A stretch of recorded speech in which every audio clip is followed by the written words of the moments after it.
Hello guys, welcome to study and news up channel. तो आज की इस वीडियो में हम CCSE NEB 2020 BSc 5th same दिसंबर 2023 मैथमेटिक्स का जो हमारा क्वेश्चन पेपर चल रहा था number theory end game theory, उसकी सॉल्यूशन से कंटिन्यू करेंगे। तो इसमें हमारा सेक्शन ही वही शॉर्ट आंसर टाइप कंप्लीट हो चुका था और सेक्शन भी शॉर्ट आंसर टाइप में क्वेश्चन नंबर 6 हो चुका था। आज की इस वीडियो में हम क्वेश्चन नंबर 7 करेंगे। तो क्वेश्चन नंबर 7 है हमारा, determine the solutions in the integers of the following Diophantine equation 56x + 72y = 40। निम्नलिखित डाइफेंटाइन के पूर्णांकों में सभी समाधान निर्धारित कीजिए।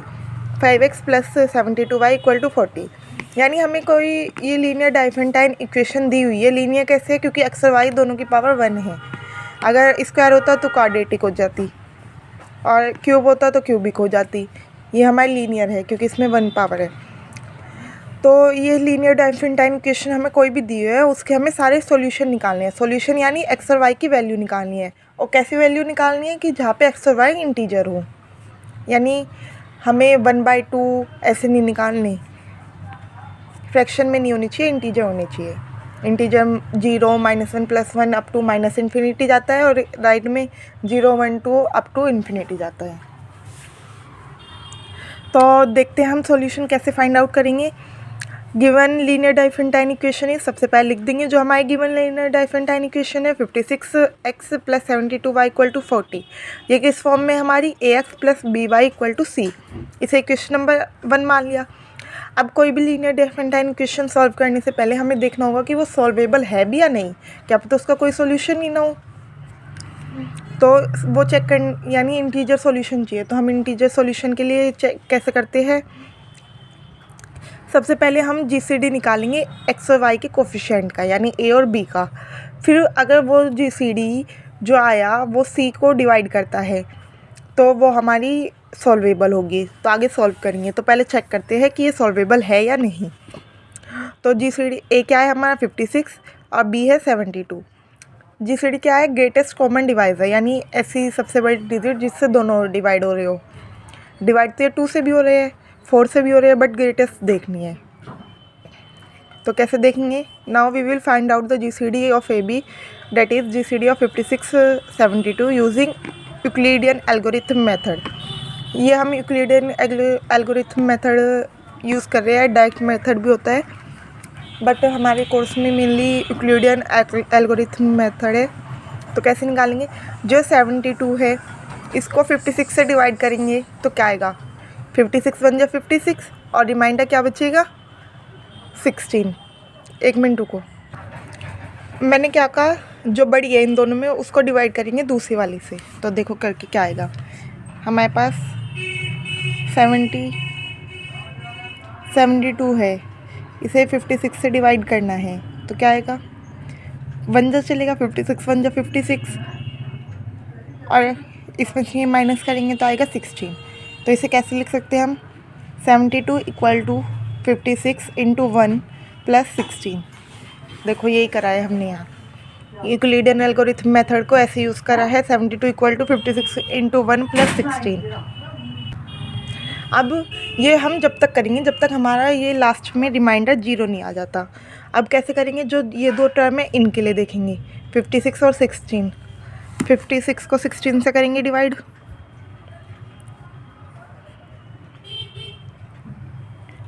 क्या चलेगा?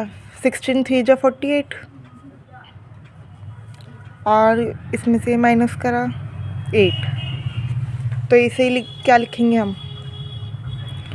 56 = 16 × 3 + 8। तो देखो नेक्स्ट टर्म हमारी क्या है?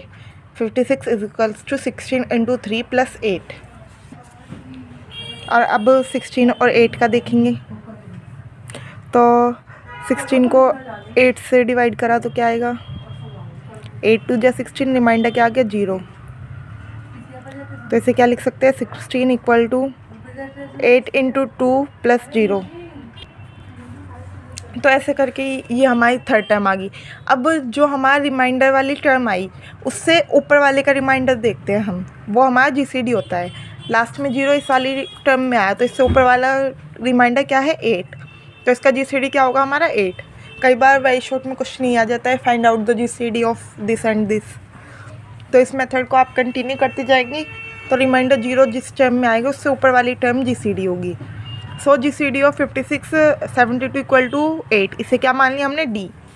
और C क्या है हमारा, इससे C इक्वल टू 40। अब देखेंगे GCD of AB divide C। GCD of AB क्या आया था 8 और C क्या है 40। 8 5 जो 40 होता है, यानी 48 से डिवाइड हो जाता है पूरा। तो इसलिए GCD ऑफ AB क्या कर रहा है, डिवाइड कर रहा है C को, क्योंकि सिंस 8 डिवाइड्स 40, 8 40 को डिवाइड कर रहा है, इसलिए ये GCD डिवाइड कर रहा है। So the given equation is solvable. तो गिवन इक्वेशन सॉल्वेबल है। कई बार ये भी पूछ लेते हैं कि find out the given linear Diophantine equation is solvable और नॉट।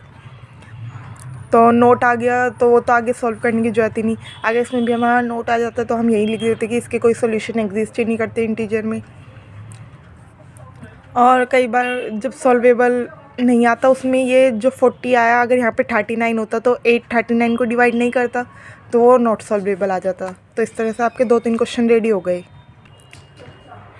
तो अब आगे हमें पता लग गया ये सॉल्वेबल है, बट इसे कैसे सॉल्व करेंगे। तो हमारी जो सेकंड वाली इक्वेशन है वो क्या है हमारी, 56 इक्वल टू 16 इंटू 3 प्लस 8। अब 56 में जो हमारा 16 वाली टर्म है वो इसमें भी है, तो हम 16 की वैल्यू यहाँ से रखेंगे इस वाली टर्म में। तो पहले हम GCD वाली टर्म निकाल लेते हैं इक्वल टू, यानी 8 इक्वल टू क्या आएगा हमारा 16 इंटू 3 को माइनस कर देंगे किस में से, 56 में से, यानी 16 इंटू 3 इधर ले गई। तो 8 इक्वल टू क्या आया 56 माइनस 16 इंटू 3, यानी लेफ्ट साइड हमारी GCD वाली टर्म रहनी है। अब क्या करना है, 16 इंटू 3 वाली टर्म को हम, यानी 16 की वैल्यू इस वाली टर्म से निकालेंगे। कैसे निकालेंगे, ये हमारी टर्म आई थी, इसे क्या लिख देंगे 72 माइनस 56 इंटू 1 इक्वल टू 16, और ये वैल्यू हमने यहाँ पुट कर दी 72 माइनस 56 इंटू 1 16 की जगह पे। अब क्या करेंगे हम, 56 एज इट इज़ 72 में 3 की मल्टीप्लाई करी तो minus 72 into 3, minus minus plus हो गया, 56 में 1 इंटू 3 3 हो गया, सॉल्व कर लिया। अब 56 में 3 यहाँ है और 1 यहाँ है, यानी 56 कॉमन लेंगे तो 1 प्लस 3 बचेगा, तो 56 इंटू 4 आ गया, और 72 इंटू 3 एज इट इज़ लिख दिया। अब लेफ़्ट साइड हमें इस इक्वेशन में क्या बनाना है 40, तो पूरी इक्वेशन को किससे मल्टीप्लाई कर दिया 5 से। अगर GCD यानी सॉल्वेबल आता है या डिवाइड करता है तो हम मल्टीप्लाई करके इसे निकाल सकते हैं, इसलिए हम ये वाला प्रोसीजर पहले चेक करा कि सॉल्वेबल है या नहीं। अब इक्वेशन A को से कंपेयर करा इस वाली इक्वेशन को, तो क्या आया 56 के साथ वाला क्या है x, तो x की वैल्यू क्या आ गई 20, और 72 के साथ वाला क्या है y, तो 72 की वैल्यू क्या आ गई -15, बीच में प्लस है तो प्लस के अकॉर्डिंग देखेंगे हम, और ये 40C है ही, तो हमें x और y की वैल्यू मिल गई। On comparing with equation A we get x equal to 20 and y equal to -15 is the solution of given equation, and we assume them as x0 and y0 to find out all the solutions in form of general solution such that x0 equal to 20 and y0 equal to -15s। यानी क्या है, ये हमारा solution है इस equation का, ये तो है, बट ये हमने x0 और y0 मान लिया क्योंकि हमें बहुत सारे सॉल्यूशन फाइंड आउट करने हैं, फाइंड आउट द सॉल्यूशंस, एक सॉल्यूशन इस सॉल्यूशन, तो उसके लिए हमने x0 और y0 निकाल लिया, फिर हम जनरल सॉल्यूशन निकाल लेंगे। तो कैसे निकालेंगे जनरल सॉल्यूशन, इसका एक फॉर्मूला है, xy क्या होगा x0 plus b over d into T, और comma y0 minus a over d into T for any integer t। d क्या है, यहाँ हमारा GCD है जो 8 आया था। अब देखो x0 की वैल्यू क्या है 20, y0 की है -15 रख दी, b की वैल्यू इससे देखो 72, a की वैल्यू 56, तो ये हमने रख दी, b की जगह 72, a की 56, और d की वैल्यू 8 अभी बताई थी GCD।